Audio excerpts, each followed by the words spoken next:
Welcome student. आज इस video में हम बात करने वाले हैं आपका motion in a plane chapter से वेक्टर प्रोडक्ट के बारे में। इससे पहले के एक वीडियो में हमने स्केलर प्रोडक्ट के बारे में डिटेल डिस्कशन किया है, उसका लिंक इसके डिस्क्रिप्शन बॉक्स में आपको दे दिया जाएगा। सो चलिए शुरू करते हैं। जैसे कि आपने स्केलर प्रोडक्ट में देखा है कि वो दो वेक्टर्स के बीच में होता है और जो वेक्टर प्रोडक्ट है वो भी आपका दो वेक्टर्स के बीच में ही होता है। जस्ट इसमें डिफरेंस क्या आ जाता है कि वेक्टर प्रोडक्ट में जो रिजल्ट होता है वो एक वेक्टर होता है। यहाँ पर हम दो वेक्टर्स ले लेते हैं, आपका A और दूसरा वेक्टर ले लेते हैं B और उनका हम वेक्टर प्रोडक्ट करते हैं। वेक्टर प्रोडक्ट का जो सिंबल है वो है आपका ये क्रॉस, इसीलिए इसको क्रॉस प्रोडक्ट भी कहा जाता है। साथ ही साथ ये वेक्टर प्रोडक्ट या क्रॉस प्रोडक्ट भी कहते हैं इस सिंबल के कारण। इसको पढ़ेंगे हम A इंटू बी नहीं या A मल्टीप्लीकेशन B नहीं पढ़ेंगे, इसको पढ़ेंगे A क्रॉस B। तो A क्रॉस B आपका हो जाएगा A B sine theta N cap.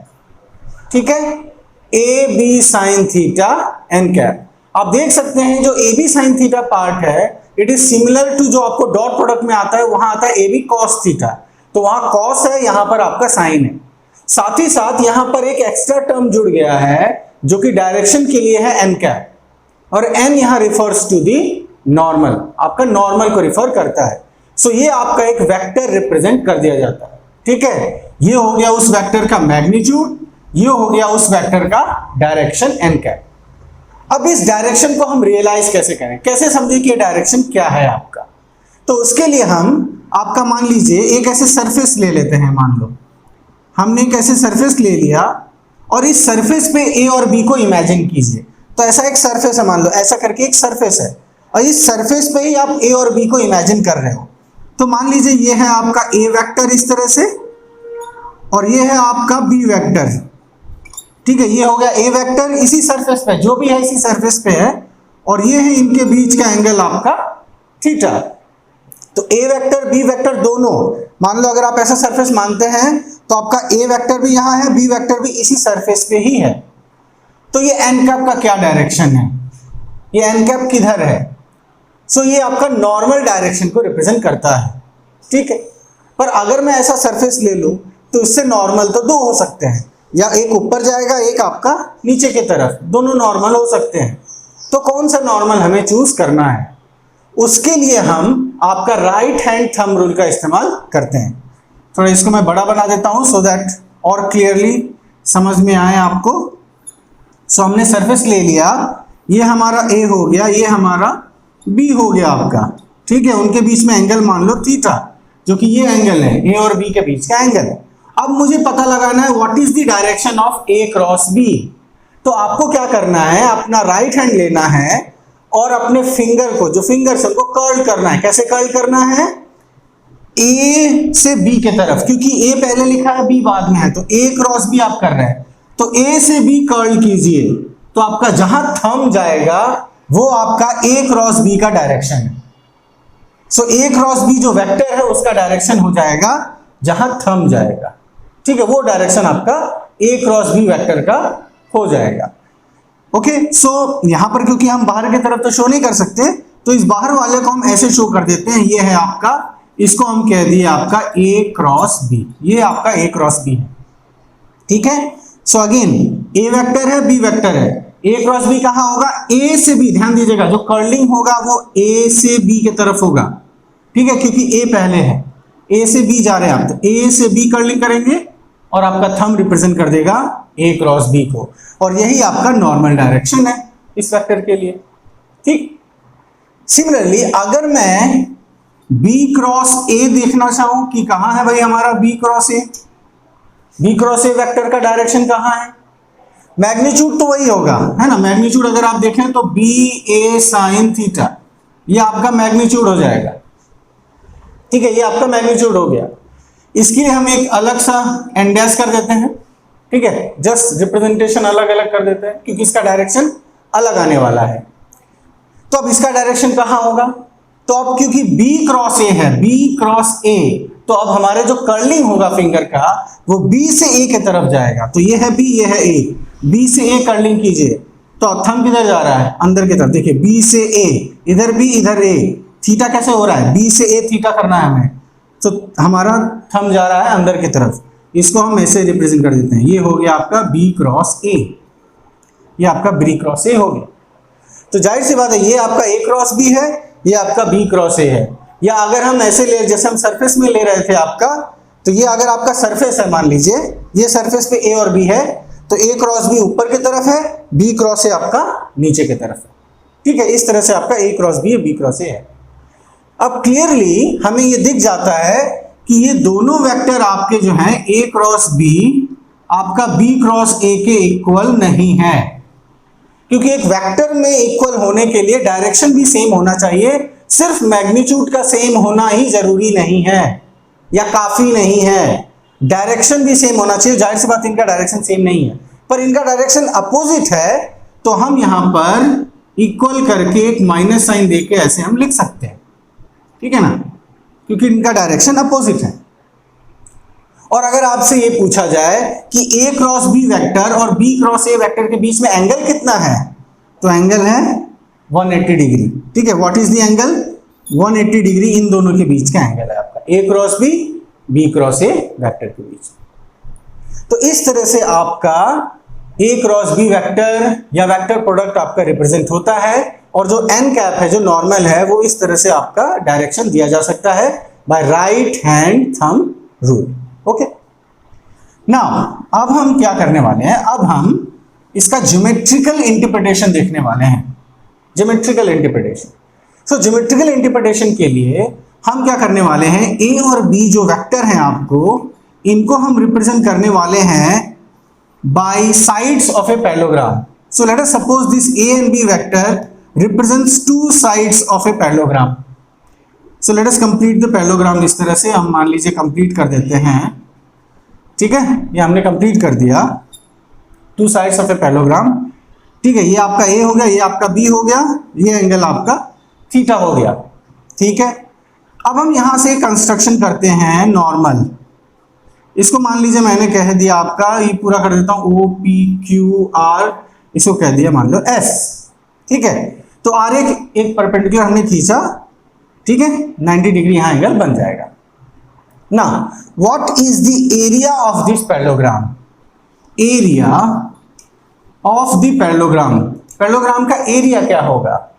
So area of the parallelogram होता है बेस इंटू हाइट आपका। ठीक है, बेस इंटू हाइट, ये आपका एरिया होता है।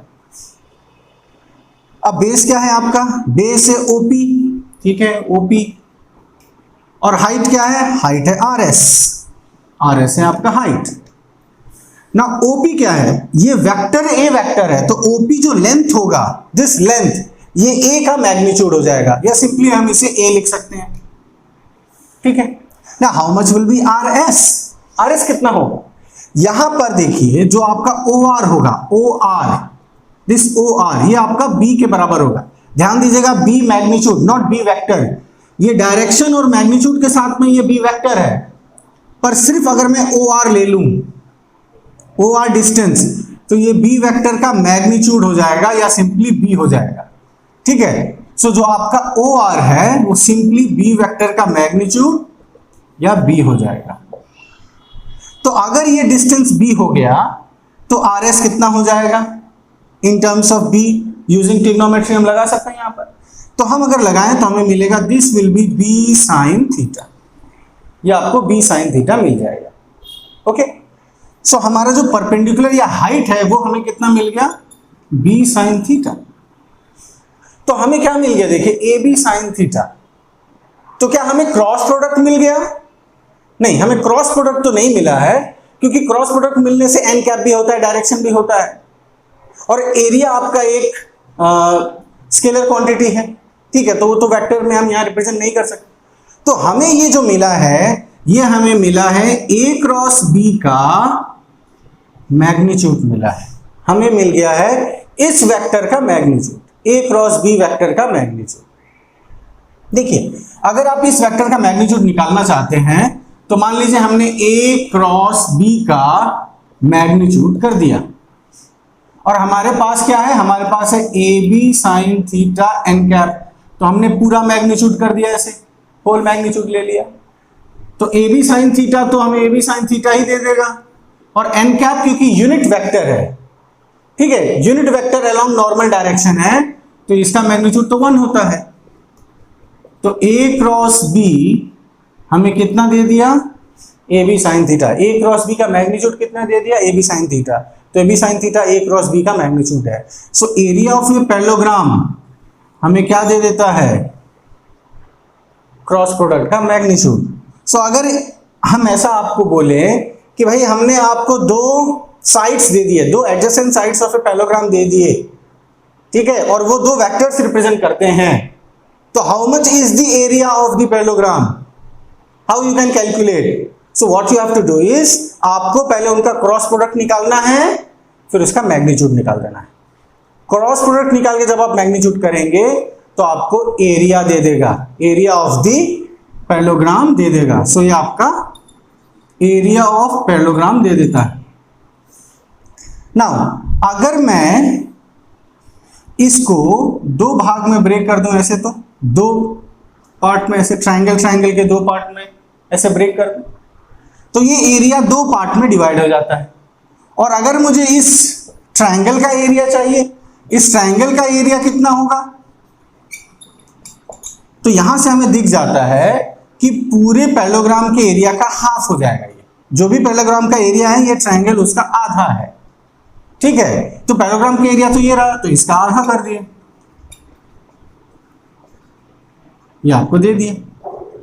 Half of the magnitude of A cross B आपको क्या दे देगा, area of triangle.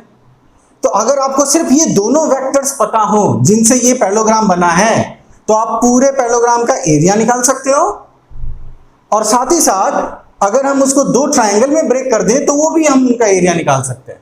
That can also be calculated, यहां से हम उसको निकाल सकते हैं। सो ये आपका है geometrical interpretation of vector product. Vector product को हम किस तरह से ज्योमेट्रिकल इंटरप्रिटेशन कर सकते हैं, या किसी ज्योमेट्रिकल फिगर का आप एरिया निकाल सकते हैं, ठीक है। चलिए डिस्कशन को और आगे बढ़ाते हैं। नाउ अब हम देखने वाले हैं आपका कि किस तरह से भाई हम निकाले। अभी तो हमने बात कर लिया कि क्रॉस प्रोडक्ट निकाल के हम कर सकते हैं, एरिया निकाल सकते हैं, ट्रायंगल का एरिया निकाल सकते हैं, ऑल दैट। पर ये क्रॉस प्रोडक्ट निकाले कैसे, हमें जो वेक्टर मिलेगा वो आईजे के फॉर्म में मिलेगा, उससे हम वेक्टर कैसे हम क्रॉस प्रोडक्ट निकालें।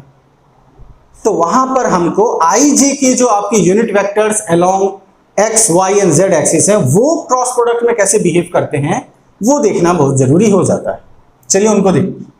हमारा बेस इक्वेशन हमारे साथ रहेगा always, that is A cross B is A B sine theta N cap magnitude direction.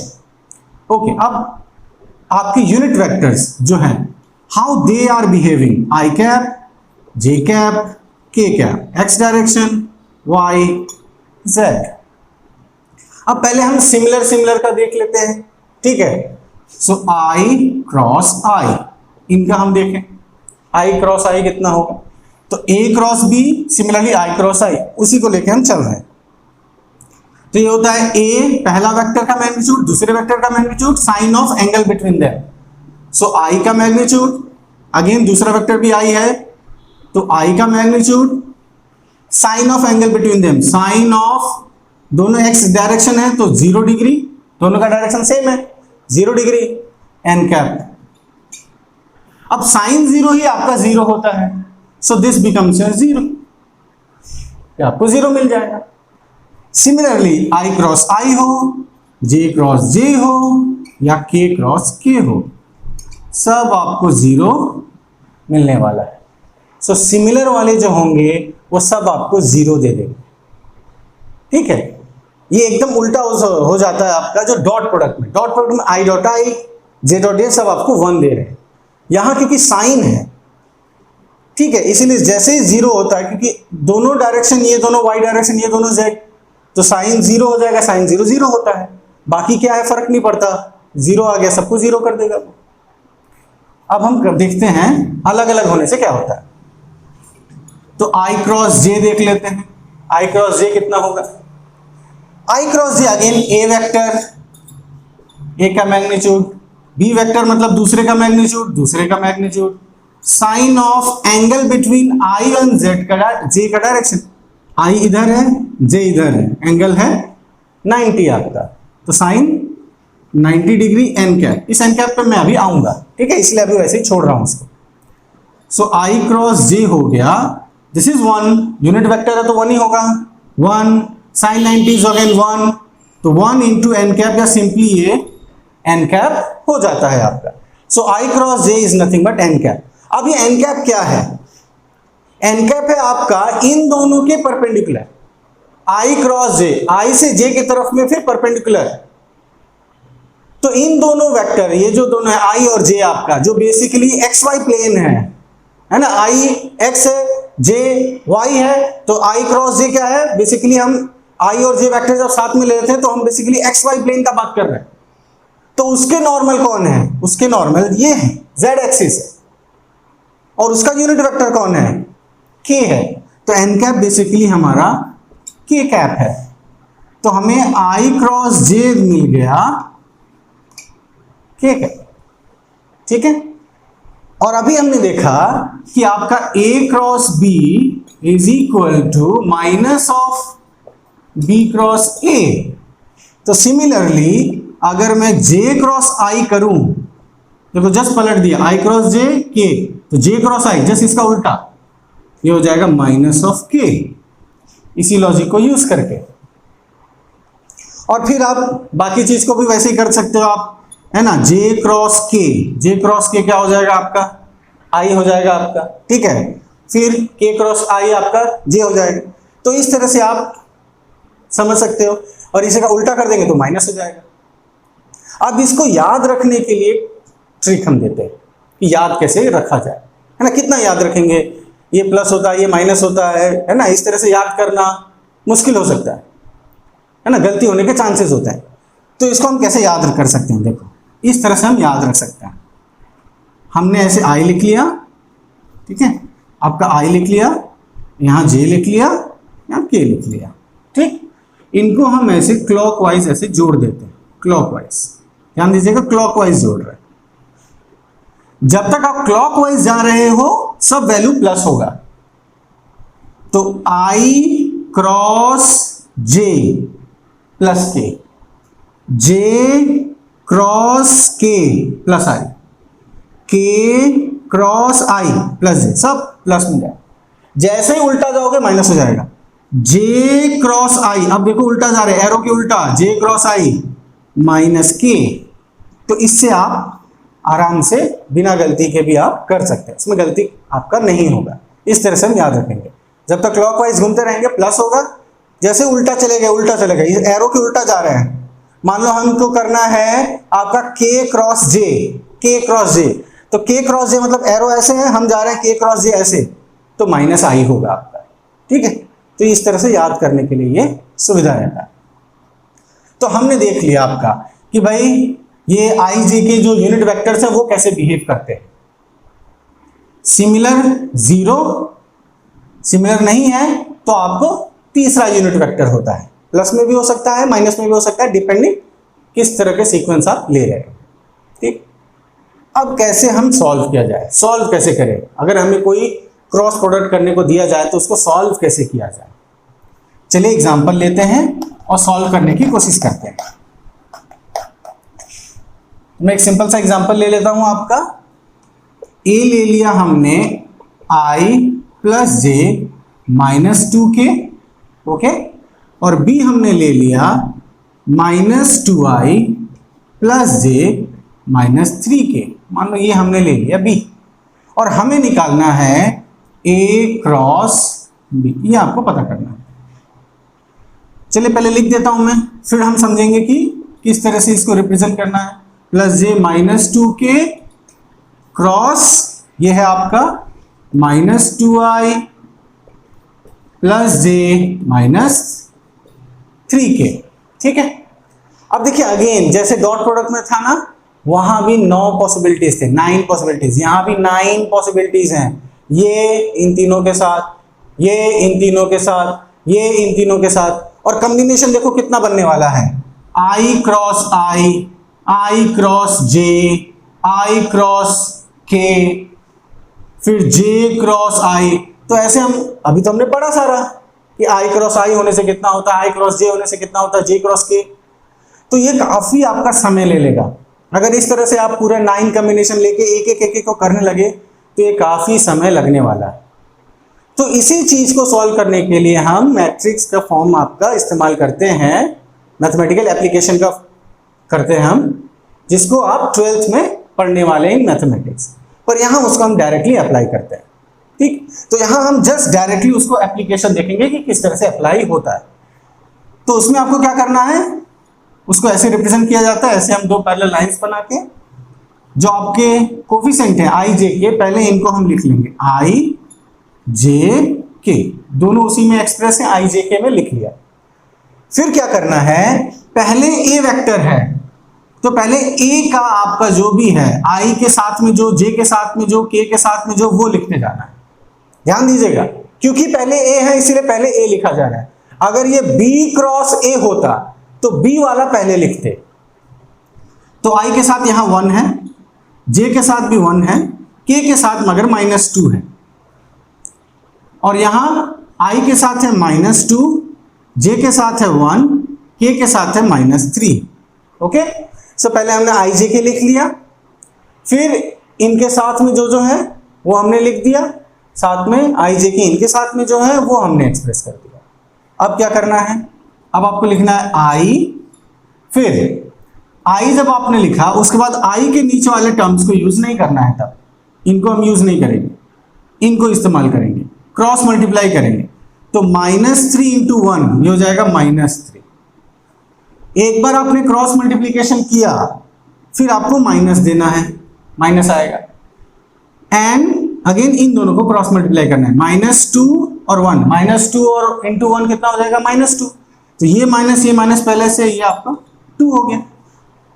Okay, सो आई आपने लिख दिया, जे में माइनस होता है, जे वाला पार्ट माइनस होगा आपका। अब जे के नीचे का इस्तेमाल नहीं करना है, तो हो जाएगा -3, फिर आएगा -2 कितना हो जाएगा 4, तो आपका +4 हो जाएगा। बच गया आपका के ले लिया, आप के नीचे यूज नहीं करेंगे, 1 × 1 -2, तो ये +2। ठीक, ये आपका हो। सो इस तरह से करने से आपका सुविधा ये होता है कि इतना जल्दी में आपका हो जाता है। और ये जो रिजल्ट हमें मिला है, अगर आप इसको पूरा 9 कॉम्बिनेशन ले लीजिए, पूरे 9 कॉम्बिनेशन को ऐसे ब्रैकेट ओपन करके कर लीजिए, फिर पूरा आई क्रॉस आई, जे क्रॉस जे, के क्रॉस जे, जो भी आपने अभी देखा इससे पहले वो सारे अप्लाई कीजिए, तो आप यहीं पे पहुंचेंगे, इसी जगह पर आप चले आएंगे। ठीक है, तो ये जस्ट आपका एक सिंप्लीफाइड मेथड है इस चीज को सॉल्व करने का। तो हमें कितना दे दिया, ये दे दिया आपको -i, ये दे दिया आपको +7j, और ये दे दिया आपको 3k। ये आपको आ गया, this is your a cross b, a cross b हो गया -i +7j +3k। अब आपसे बोलते हैं उसका मैग्नीट्यूड निकालो a क्रॉस b का। ओके, नो इशू, आपको पता ही a क्रॉस b अगर मैग्नीट्यूड निकालना है तो ये क्या हो जाएगा, यहाँ -1 या सिंपली 1 या -1 भी लिख सकते हैं, स्क्वायर कर रहे हैं तो फर्क नहीं पड़ता, 7² 3²। ठीक है, तो ये हो गया 1 + 49 + 9, दैट इज √59। तो ये हो गया वेक्टर a क्रॉस b, ये हो गया मैग्नीट्यूड a क्रॉस b। इस तरह से आप निकाल सकते हैं। ठीक है, so this is how vector product is done. हमने देखा कि क्या आपका किस तरह से रिप्रेजेंट होता है, ये एन कैप डायरेक्शन क्या रिप्रेजेंट करता है, किस तरह से इसको ज्योमेट्रिकल इंटरप्रिटेशन किया जा सकता है, और अगर आपको कोई वैल्यू दिया जाए और फिर आपको ऐसे निकालना हो तो आप किस तरह से वेक्टर निकाल सकते हैं, साथ ही साथ मैग्नीट्यूड भी निकाल सकते हैं। सो आज के वीडियो में इतना ही, अगली बार आपके साथ प्रोजेक्टाइल टॉपिक के साथ जुड़ेंगे।